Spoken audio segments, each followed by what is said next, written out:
cada paso que damos, cada latido del corazón, incluso algo tan automático como la digestión.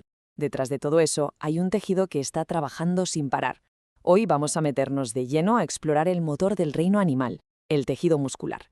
Y ojo, que no es un solo tipo de motor, son 3, cada uno con un diseño y una misión súper específicos. Entender cómo funcionan es en el fondo entender la base del movimiento y de la vida misma. A ver, parémonos a pensar un segundo. Desde el aleteo casi invisible de un colibrí hasta la carrera de un guepardo, o incluso el bombeo silencioso de la sangre por nuestro cuerpo. ¿Qué es lo que tienen en común? ¿Cuál es esa fuerza que lo mueve absolutamente todo? Pues sí, la respuesta es el tejido muscular. Es un material biológico increíble, que está diseñado para una única cosa: contraerse. Así de simple y así de complejo. Su trabajo es generar fuerza y, con ella, crear movimiento. Pero aquí es donde la cosa se pone de verdad interesante, porque no hay un solo tipo de músculo.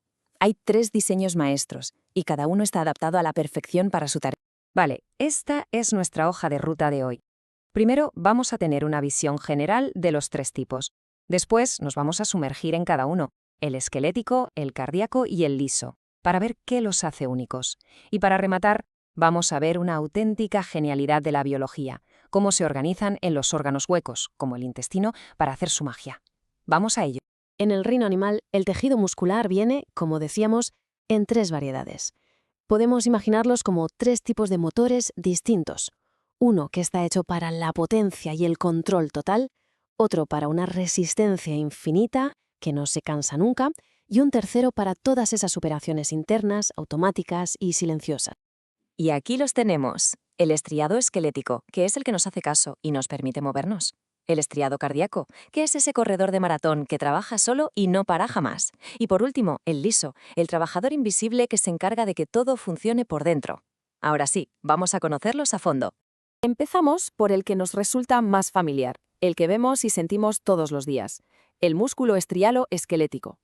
Este es el tejido que forma, pues los músculos que se pegan a los huesos, el que nos da la fuerza para correr, saltar, levantar cosas, en definitiva, el músculo de la acción consciente, el que controlamos nosotros. Lo más alucinante de este músculo es su estructura. Sus fibras son como cilindros larguísimos, tan grandes que para poder funcionar necesitan tener un montón de núcleos. Y aquí viene la pista clave para reconocerlo al microscopio. Esos núcleos no están por en medio, sino que están como aplastados contra los bordes, en la periferia.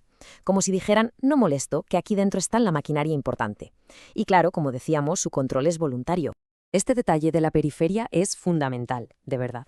Hay que imaginar la célula muscular como si fuera un tubo lleno hasta los topes de cables que se contraen.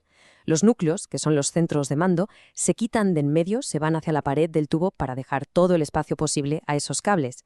Ver una fibra con un montón de núcleos pegaditos al borde es la firma, la seña de identidad inconfundible del músculo esquelético. Venga, pasamos al segundo tipo.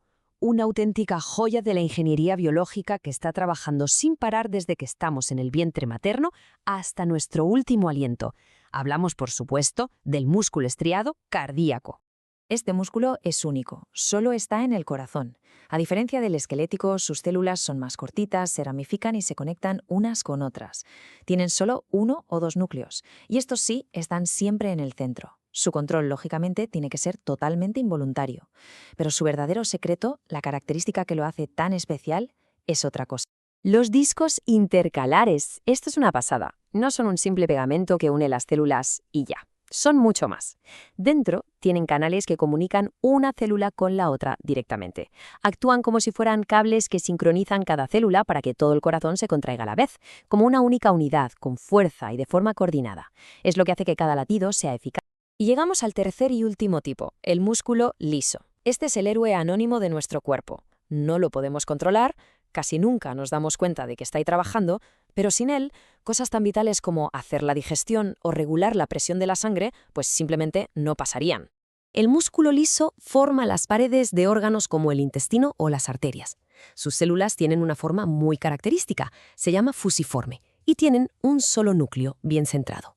Se le llama liso porque, si lo miramos al microscopio, no tiene esas bandas o estrías que sí vemos en los otros dos. Y al igual que el cardíaco, su control es totalmente involuntario. ¿Y qué es eso de fusiforme?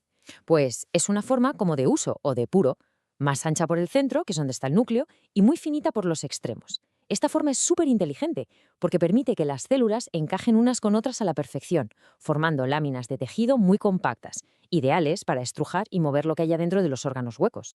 Y esta tabla es la chuleta perfecta, lo resume todo de un solo vistazo. Aquí podemos comparar las diferencias clave, la forma de la célula, dónde están y cuántos núcleos tienen, si hay estrías o no. Y por supuesto, el tipo de control. Lo más importante es que cada uno tiene un rasgo único que es como su DNI.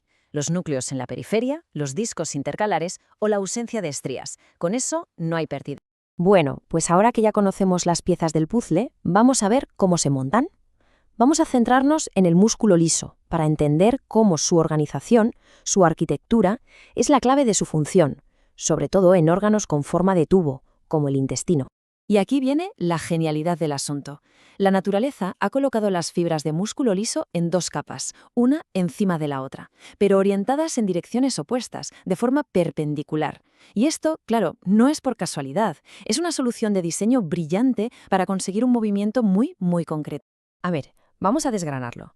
La capa que está más adentro es la circular. Sus fibras son como anillos que rodean del tubo. Cuando se contraen, lo estrujan, hacen que sea más estrecho.